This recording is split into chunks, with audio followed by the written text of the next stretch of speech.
하나님께서 오늘 우리에게 주실 말씀은 에베소서 1장입니다. 신약 310쪽입니다.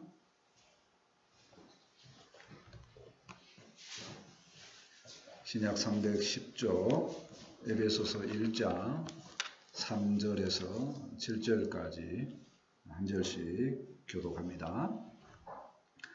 찬송하리로다. 하나님 곧 우리 주 예수 그리스도 아버지께서 그리스도 안에서 하늘에 속한 모든 신령한 복을 우리에게 주시되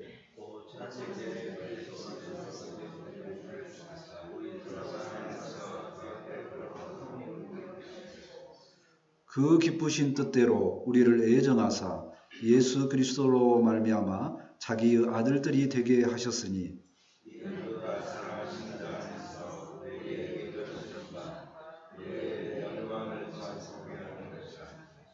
같이 읽습니다. 우리는 그리스도 안에서 그의 은혜의 풍성함을 따라 그의 피로 말미암아 속량 곧 죄사함을 받았느니라. 아멘. 할렐루야. 아멘. 할렐루야 뜻은 하나님을 찬송합니다 하는 내용입니다. 오늘 말씀의 제목은 우리의 찬송 이렇게 잡아보았습니다. 에베소서 말씀인데요. 이 말씀을 잡은 이유가 다 아시다시피 마을에 기쁜 일이 생겼습니다. 기쁜 일이 생기니까 저절로 노래가 나오죠. 저절로 노래가 나옵니다. 우리는 하나님의 사람으로서 우리는 그럼 어쩔 때 저절로 은혜가 나오는가 살펴보면서 우리의 찬송이 하나님 앞에 상달되는 기쁨의 찬송이 되었으면 좋겠습니다. 아멘. 3절 말씀을 보실까요? 찬송하리로다. 하나님 곧 우리 주 예수 그리스도의 아버지께서 그리스도 안에서 하늘에 속한 모든 신령한 복을 우리에게 주시되 먼저 간단하게 에베소서를 설명을 하면 그렇습니다. 에베소서는 사도 바울이 감옥에 있으면서 옥중서신이라고 그러죠. 감옥에 있으면서 에베소 지역입니다. 소아시아라고 그러는데요. 오늘날로 말하면 지중해 위쪽입니다. 거기에 이렇게 서신을 써서 보낸 겁니다. 회람용 서신이라고 그러는데요. 가장 주된 메시지는 뭐냐면 에베소 교회는 이제 신생된 교회입니다. 원래 기존에 있던 예루살렘 교회하고 거리가 멀고 또 여러 가지 차이가 있는데 그럼에도 불구하고 모든 교회는 통일성이 있다. 일치성이 있다. 그러므로 성도들은 어떻게 살아야 되는가 하고 실천을 이제 고면하는 그런 내용입니다. 그런 내용들은 간단하게 넘기시고요. 가장 핵심적인 게 뭐냐? 사도 바울은 감옥에 있으면서 출발이 그겁니다. 찬송하리로다. 어떻게 감옥에 있는 그런 형편에서 찬송이 나오냐는 얘기입니다. 도대체 뭘 찬송하고 무엇이 저절로 흥겨워서 노래가 나오는 그런 마음을 우리가 좀 생각해 봤으면 좋겠습니다. 사도 바울이 무엇을 먼저 찬송합니까? 신령한 복을 우리에게 주신 하나님의 은혜를 찬송을 합니다. 신령한 복을 우리에게 주셨다. 신령한 복의 특징이 뭐냐 그러니까 3절에 연결되는 본문 중에 있습니다. 신령한 복은 그리스도 안에 있는 복이다. 그럽니다. 그리스도, 예수님이죠. 신약에 나온 그리스도 대신에 모든 글자는 예수님으로 바꿔서 읽어도 됩니다. 예수님 안에 있는 복입니다. 예수님 안에 있는 가장 중요한 복이 구원의 복인 줄 믿습니다. 아멘. 그게 신령한 복이고요. 또 그 복은 그리스도 안에서 하늘에 속한 복이다 이렇게 이야기합니다. 하늘에 있는 복입니다. 그럼 하늘의 복은 어떻게 연결되느냐? 부활하신 예수님께서 하나님 우편에 앉아 계시는 줄 믿습니다. 그러니까 이 복은 하늘에 계신 그 예수님과 연결되는 복이라는 겁니다. 4절과도 연결이 있습니다. 4절 말씀을 계속 봅니다. 곧 창세전에 그리스도 안에서 우리를 택하사 우리로 사랑 안에서 그 앞에 거룩하고 흠이 없게 하시려고. 연결되는 복이 뭐냐면 선택된 자들, 우리를 선택했다, 우리를 택하사, 그 선택된 자들에게만 주시는 복입니다. 아무에게나 주시는 복이 아닙니다. 하늘의 복은. 선택된 자들이 그 복을 받으면 어떻게 살아가느냐, 그 사랑 안에서 거룩하고 흠이 없게 살아간다, 그런 내용입니다. 그러니까 주님의 사랑 안에 있으면 거룩하고 흠이 없게, 사랑이 가득하면 우와 좋은 사람 이렇게 되는데, 사랑이 없으면 저나 너나 똑같은 사람 이렇게 된다는 얘기입니다. 하나님께 받은 신령한 복을 생각을 해봐야 되는데요. 누구에게만 줬다고요? 가장 중요한 게 선택된 자들에게만 준다는 거예요. 이 선택된 받은 복이 큽니다. 최근에 있는 일 중에 국회의원 선거가 있었지 않습니까? 선택받고 나면 얼마나 좋아합니까? 그죠? 엊그저께 있었던 우리 마을 선택받으니까 얼마나 기쁩니까? 그런데 하물며 하나님의 선택받은 복이 엄청나게 큰 복인 줄 믿습니다. 아멘. 우리에게 주시는 이 신령한 복을 다시 한번 생각을 해보면요, 그리스도 안에서 누리는 복입니다. 예수님과 함께 하시는 줄 믿습니다. 그 예수님과 함께 하니까 내 삶이 든든해, 생명력으로 가득 차, 부정이 딱 사라진다는 거예요. 선택받은 그 복을 생각하면 신령한 복이 뭐냐? 아까 장로님께서도 내일을 생각을 하고 내일을 기대하고 소망한다고 했어요. 기도 중에도 마찬가지입니다. 군면의 날, 면면의 날 20회 동안에 큰 상을 못 받아봤는데 소망을 갖고 기도합시다 그랬더니 소망을 주시고 우리가 기대하게 하시고 그 상에 마땅하게 복을 주셨는 줄 믿습니다. 송아지 복이요, 땅에 복이 있다고 하시는 분이 있는데 저는 다릅니다. 중촌 이 소리 듣자마자 할렐루야 혼자 큰 소리 쳤습니다. 제가 받은 것처럼. 왜냐하면 저는 우리 마을의 축제니까 뭔가 큰 거 받았으면 좋겠다고 기도했다. 누가 받은 거 상관없습니다. 저는 마을 사람 중에 한 명만 받으면 됩니다. 그래서 저는 가장 빠르게 할렐루야 했던 겁니다. 이 복이 하늘의 복과 연결되어 있다는 겁니다. 기대와 소망이 더 있다는 겁니다. 선택받은 자들에게 주시는 복인 줄 믿습니다. 아멘. 이 땅에 살면 어디를 향해 간다고요? 죽음을 향해서, 부정적인 걸 향해서 갑니다. 근데 하늘의 복을 받은 사람은 인생이 다릅니다. 이 땅에 살아도 희망을 갖고 소망을 갖고 생명을 갖고 하늘을 바라보고 삽니다. 그러니까 내 형편이 안 좋아도 나중에 될 일을 생각을 하면 저절로 찬송이 나온다는 겁니다. 바울처럼. 바울이 시작하지 않습니다.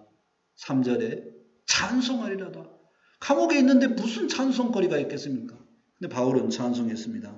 우리도 마찬가지로 우리 하나님하고 연결되는 하늘의 신령한 복만 생각하면 찬송이 저절로 나오는 줄 믿습니다. 아멘. 확신의 말씀을 받습니다. 시편 33편 12절에 말씀합니다. 여호와를 자기 하나님으로 삼은 나라, 곧 하나님의 기업으로 선택된 백성은 복이 있도다. 아멘. 우리는 하나님을 기업으로 삼은 선택된 백성이니 복이 있는 줄 믿습니다. 아멘. 그 신령한 복이 있으니 날마다 찬송하는 우리 모두가 되었으면 좋겠습니다. 아멘. 두 번째는 거저 주신 은혜에 대해서 생각해 보고자 합니다. 5절 말씀입니다.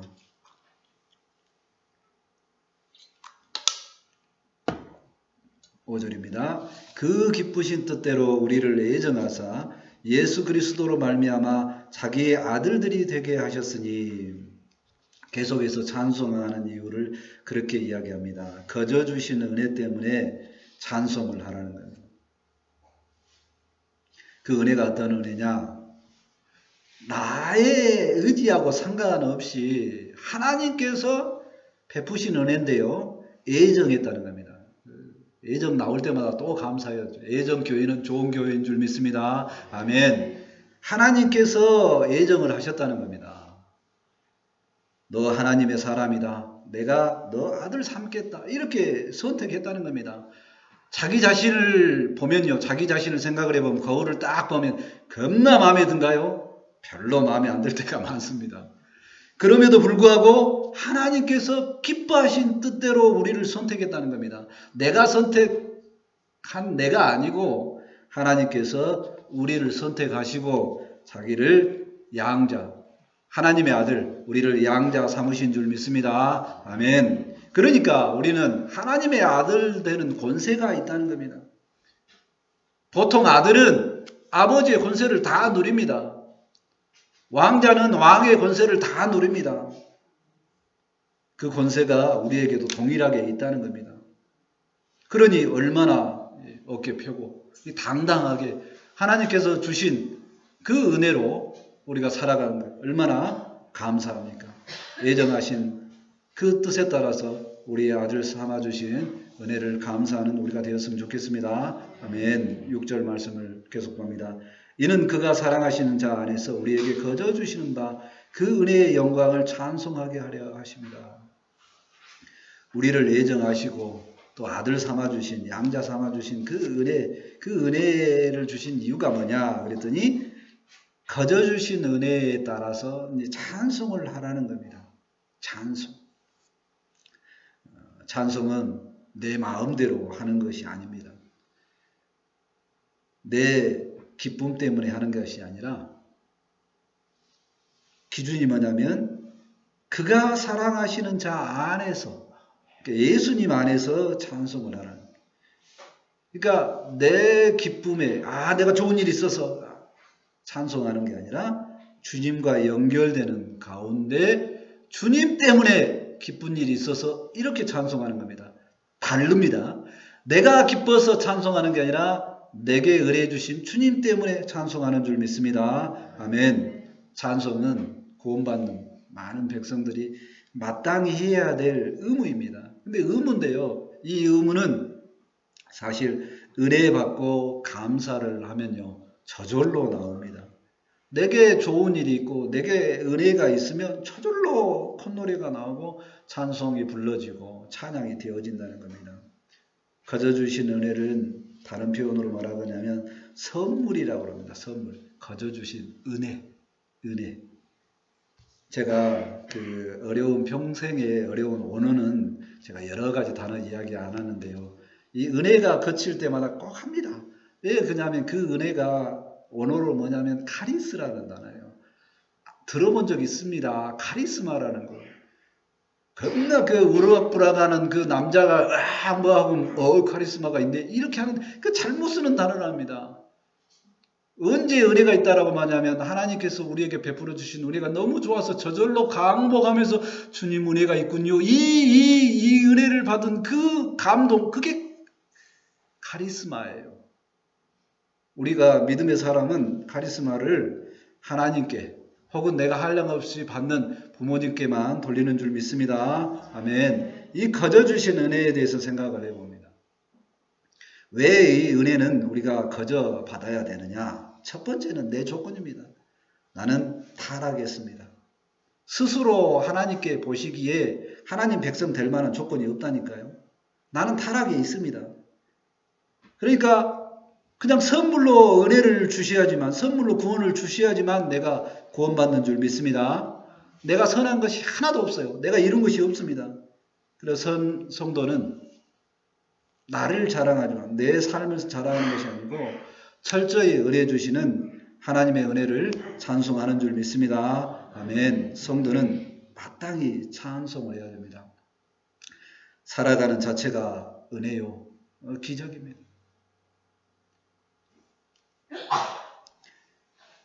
인간은 타락하면 감사를 안 하고 찬송을 안 합니다. 받은 것을 마땅히 받은 줄 압니다. 자식이 겁나 많이 베풀었어도 모르고 뭐 당연한 거 아니야 이러면 그 자식이 별로 안 이쁩니다. 우리도 똑같습니다. 우리가 받은 은혜에 대해서 감사를 많이 할수록 더 감사 제목이 늘어나는 줄 믿습니다. 아멘. 우리에게 감사하는 가장 중요한 은혜가 뭐냐? 첫 번째 가장 중요한 은혜, 거저 주신 은혜. 그 은혜하고 관련되는 중요한 은혜, 그것이 구원의 은혜인 줄 믿습니다. 아멘. 그래서 이 말씀은 꼭 새겼으면 좋겠습니다 하고 에베소서 2장 8, 9절 말씀을 늘 합니다. 오늘은 에베소서 말씀인데요. 너희는 그 은혜에 의하여 믿음으로 말미암아 구원을 받았으니 이것은 너희에게 나은 것이 아니요 하나님의 선물이라. 행위에서 나은 것이 아니니 이는 누구든지 자랑하지 못하게 함이라. 우리는 구원받은 은혜에 대해서만은 늘 감사하고 자랑하지 아니하고 내가 구원받는 하나님의 백성 된 거, 내가 교회 구성원이 된 거, 하나님의 은혜 안에 살아가는 것을 늘 감사하는 우리 모두가 되었으면 좋겠습니다. 아멘. 이 은혜를 받았으니 우리는 마땅히 찬송하는 줄 믿습니다. 아멘. 세 번째로 성량의 은혜에 대해서 말씀을 드리고자 합니다. 7절 말씀입니다.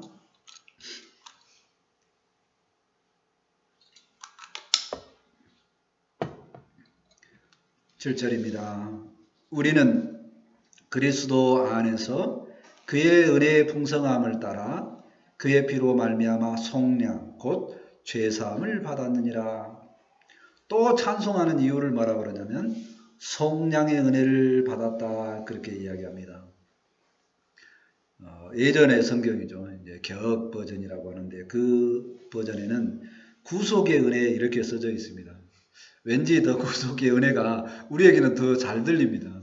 근데 속량이라는 단어가 더 뜻이 잘 전달되기 때문에 이렇게 바꿨습니다. 그렇지만 교회에서는 여전히 구속의 은혜도 괜찮고 속량의 은혜도 괜찮습니다. 속량이 뭐냐? 속량은 값을 치르고 죄인을 풀어서 자유인이 되게 하는 이런 뜻을 가지고 있습니다. 우리가 속량의 은혜를 받은 것은 그리스도 예수 안에서 이루어지는 은혜인 줄 믿습니다. 아멘. 왜 우리가 속량이 필요하다고요? 속량의 기본 뜻이 값을 치르고 죄인을 풀어서 자유하게 한다고 그랬어요. 죄인을 풀어준다. 그럼 우리가 죄인이라는 겁니다. 내가 죄인이다. 사람이 죄를 지었다. 이게 하나님의 은혜가 들어오면 그걸 깨닫게 되는데 이 은혜가 없는 사람은 선택받지 않는 사람은요 절대 그걸 깨닫지 못합니다. 법 없이도 사는 사람이요 나 같더마 세상이 천국이요 이렇게 말하는 사람이 있습니다. 세상에 많다니까요. 사실 그 성실한 면이라든가 지켜가는 모습 열심히 사는 모습을 보면 그 사람들이 더 훌륭할 수 있습니다.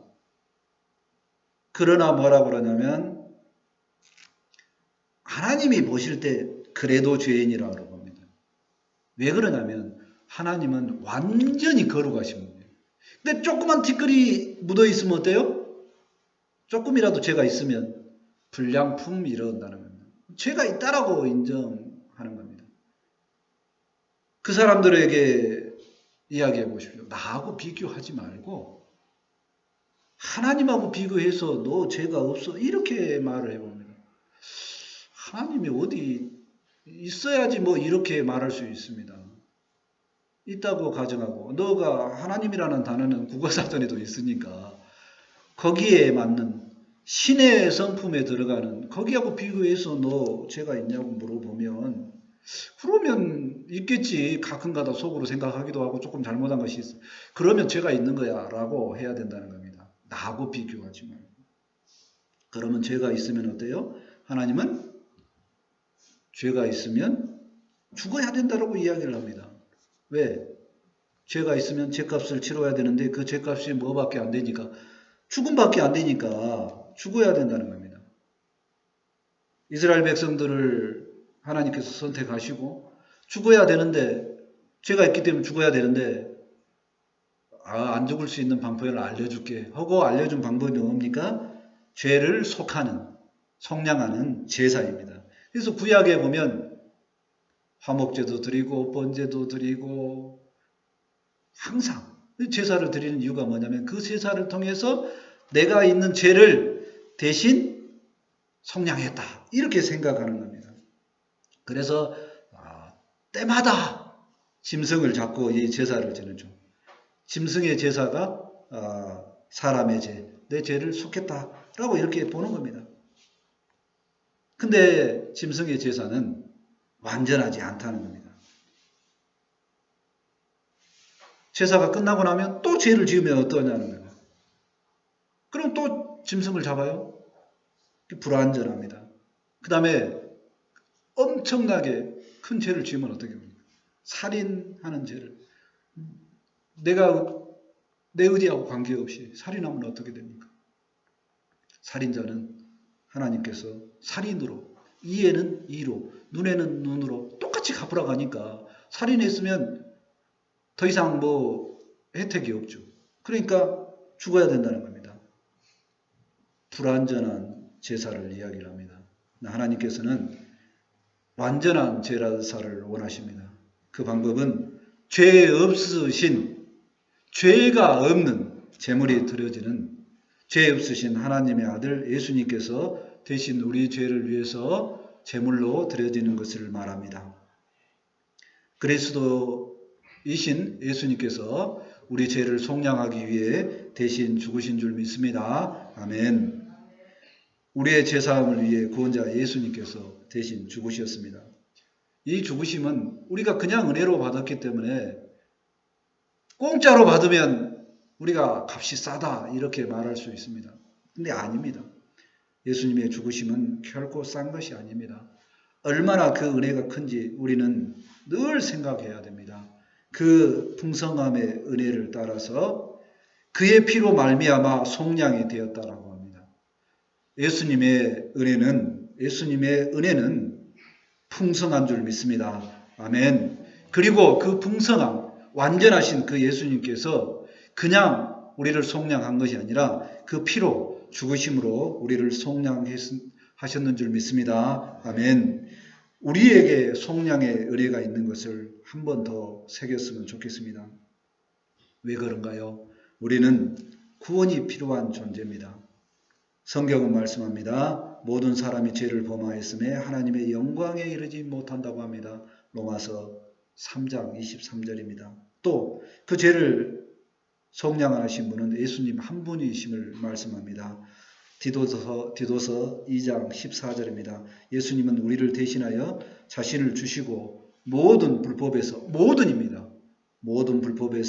우리를 속량하셨는 줄 믿습니다. 아멘. 이 속량은 예수님의 보혈의 피가 우리의 죄를 속량하는 줄 믿습니다. 아멘. 히브리서 9장 22절에 말씀합니다. 피 흘림이 없이는 사함이 없다고 말씀하십니다. 우리의 죽음에 대한 피 흘림은 예수님께서 보혈의 피를 흘려주심으로 속량이 되었는 줄 믿습니다. 아멘. 나를 대신해서 죽으신 그 은혜가 얼마나 큰지요. 이 은혜가 너무 크기 때문에 우리는 갚을 수가 없습니다. 얼마나 큰지 가늠할 수가 없습니다. 인간은 참 그런 면에서는 지혜가 있는 것 같아요. 뭐든지 알려주기 위해서 수치로 이렇게 이야기를 말합니다.